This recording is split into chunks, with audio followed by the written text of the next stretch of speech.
পদূলিত হেপাহৰ বহাগ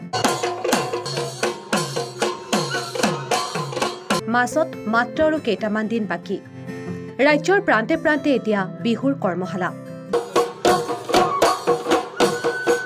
বসন্তৰ নঙলা খুলি আকৌ আহিছে বহাগ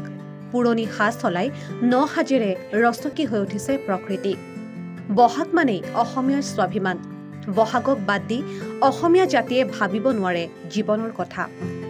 বহাগ বুলি ক'লেই মনলৈ আহে বিহুতলিৰ কথা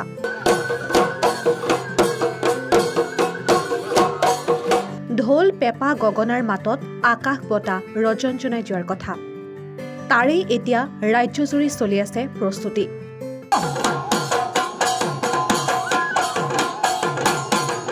কৰবাত যদি বিহু নাচৰ কৰ্মশালা কৰবাত আকৌ ঢোল বাদনৰ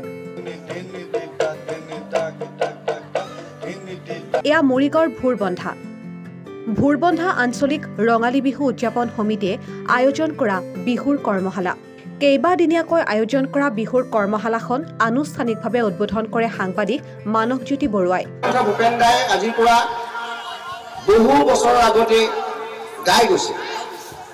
বহাগ মাথো এটি ঋতু নহয়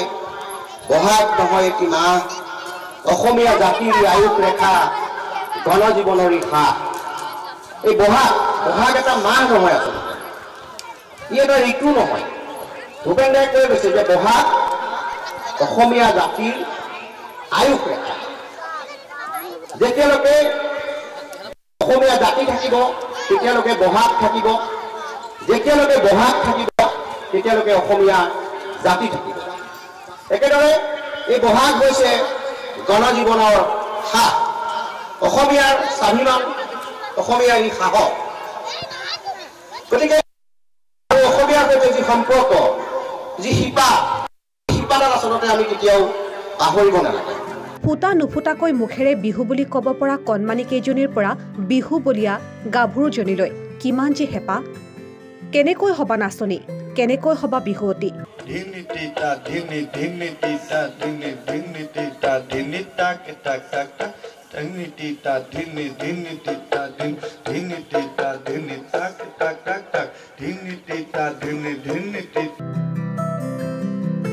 বিহুৱতী কাবেৰী ভূঞা আৰু কৰবী তালুকদাৰে দিলে বিহু নাচৰ প্ৰশিক্ষণ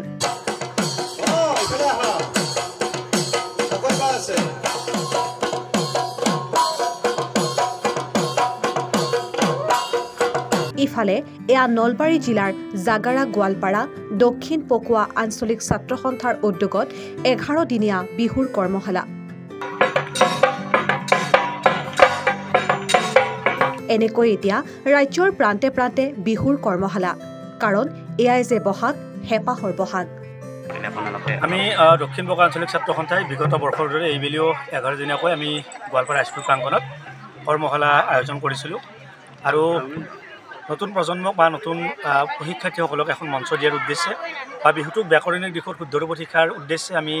ছাত্ৰ সন্থাই অকল দক্ষিণ পকা আঞ্চলিক ছাত্ৰ সন্থাই নহয় নলবাৰী জিলা ছাত্ৰ সন্থাৰ উদ্যোগত বিভিন্ন প্ৰান্তত বিভিন্ন আঞ্চলিক ছাত্ৰ সন্থাই কৰ্মশালা আয়োজন কৰিছে আৰু অসমৰ বিভিন্ন প্ৰান্তৰ ছাত্ৰ সন্থাই উদ্যোগটো হাতত লৈছে গতিকে আমি সেই মৰ্মে সদৌ অসম ছাত্ৰ সন্থাৰ সাংস্কৃতিক নীতিৰ আধাৰত আমি ছাত্ৰ সন্থাই ৰাইজৰ অভিভাৱকত্বত আমি গোৱালপাৰা হাইস্কুল প্ৰাংগণত 11 দিনীয়াকৈ এই কৰ্মশালাৰ আয়োজন কৰিছিলোঁ আৰু এই অঞ্চলৰ বিভিন্ন প্ৰান্তৰ এই বৃহত্তৰ অঞ্চলটোৰ কেইবাগৰাকীও প্ৰশিক্ষাৰ্থী আহি আমাৰ ইয়াত উপস্থিত হৈছে আৰু এইবাৰ আমি প্ৰশিক্ষক হিচাপে আমন্ত্ৰণ জনাইছোঁ শিৱসাগৰৰ নিতু বৰুৱা আৰু জ্যোতিষ মহোদয় আৰু উল্লেখ কৰিব বিচাৰোঁ যে আমাৰ আঞ্চলিক ছাত্ৰ সন্থাৰ 4গৰাকী মানে নাচনীয়ে প্ৰশিক্ষণ প্ৰদান কৰিব আৰু মুখ্য পৰিচালক হিচাপে আমাৰ প্ৰাক্তন ছাত্ৰ নেতা আমাৰ আঞ্চলিক ছাত্ৰ সন্থাৰ প্ৰাক্তন সভাপতি মনোজ ডেকা ডাঙৰীয়াই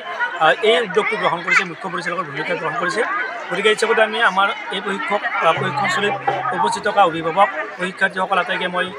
অভিনন্দন জনাইছোঁ ধন্যবাদ জ্ঞাপন কিমানমান ল'ৰা ছোৱালী আছে প্ৰায় আমি 100খন ছিট কৰিছিলোঁ মাত্ৰ আৰু ইতিমধ্যে আমাৰ ফৰ্ম 150তকৈ আমাৰ অধিক ফৰ্ম আমাৰ হাতত জমা পৰিছে তাৰ মাজৰ পৰা আমি এতিয়ালৈকে 100খন আমি আজি দিছোঁ কাইলৈৰ ভিতৰত আমি আৰু প্ৰশিক্ষকসকলক কথা পাতি আমি 150 মানে যিখিনি ফৰ্ম আমাৰ হাতত পৰিছে সেইখিনিকে দিয়াৰ আমি ব্যৱস্থা কৰিম আমি এইখিনি কৰিবলৈ যত্ন কৰিছোঁ আজিতো 100খন ফৰ্ম দিয়া হৈছিল অলৰেডি 100খন ফৰ্ম গুচি গ'ল এতিয়া আমি আলোচনা কৰি আছোঁ অভিভাৱকৰ ফালৰ পৰা প্ৰেছাৰ আহিছে আকৌ ফৰ্ম লাগে গতিকে এতিয়া আমি অহাকালিলৈকে আৰু 50খন এখন বঢ়াই দিম বুলি আমি চিন্তা চৰ্চা কৰিছোঁ গতিকে আমি কি জনাব বিচাৰিব এই যুৱ প্ৰজন্মক বা সংস্কৃতি প্ৰেমী অৱশ্যে সংস্কৃতিক লৈ এতিয়া যি বিতৰ্ক চলি আছে কি ক'ব এই লৈ অলপ? বিতৰ্ক কৰিব লগা একো নাই। বিহুটো আমাৰ জাতীয় সংস্কৃতি, বিহুটো আমি বিশ্ব দৰবাৰত জিলিকাই উঠাব লাগিব। গতিকে আমি যদি বাহিৰত যাওঁ, আমাৰ একমাত্ৰ চিনাকি এটাই, বিহুটোকে অসমীয়া হিচাপে আমি বিহুটোক লৈ গৌৰৱ কৰোঁ। আৰু বাহিৰত, অসমৰ বাহিৰতেই হওক বা ভাৰতৰ বাহিৰতেই হওক, ভাৰতবৰ্ষতো এটা এনেকুৱা এটা সংস্কৃতি বিহুটো য'ত নেকি তাৰমানে আপোনাৰ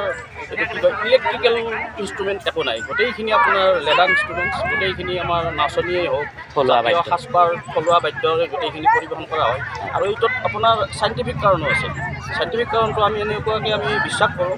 যেতিয়া ধৰক বিহুটো আমি নাচোঁ বা নাচনীসকলে বা বিহুৱাসকলে যেতিয়া বিহুটো নাচে, আমাৰ শৰীৰত যিখিনি মানে অপ্ৰয়োজনীয় যিখিনি চৰ্বি থাকে সেইখিনি হ্ৰাস হয় বুলি আমাৰ বিশ্বাস হয়।